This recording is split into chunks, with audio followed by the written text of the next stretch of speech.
నంద్యాల జిల్లా శ్రీశైలం మల్లన్న ఆలయంలో శ్రీకృష్ణ జన్మాష్టమి వేడుకను దేవస్థానం ఆధ్వర్యంలో ఘనంగా నిర్వహించారు. కృష్ణాష్టమి సందర్భంగా ఆలయంలోని శ్రీగోకులంలో దేవస్థానం తరపున ఆలయో పెద్దిరాజు దంపతులు గోపూజను నిర్వహించారు. ప్రతినిత్యం ఆలయంలో ప్రాతకాల సమయంలో నిత్య సేవగా గోపూజ నిర్వహిస్తున్నప్పటికీ నేడు కృష్ణాష్టమి కావడంతో నిత్య సేవతో పాటు విశేషంగా గోపూజ జరిపించారు. శ్రావణ మాసం చివరి సోమవారం కావడంతో మల్లన్న ఆలయానికి భక్తులు పోటెత్తారు.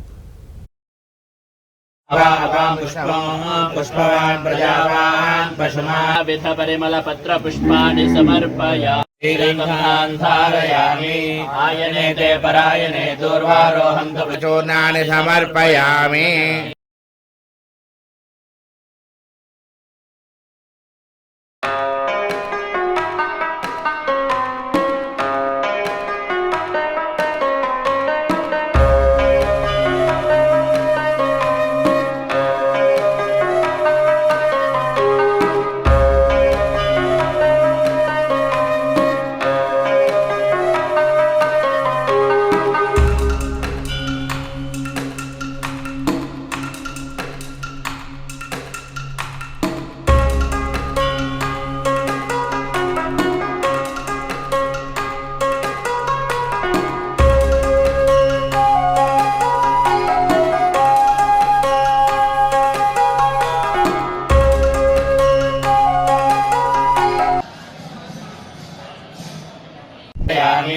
आयने ते परायणे दूर्वारोहन्तु चूर्णानि समर्पयामि।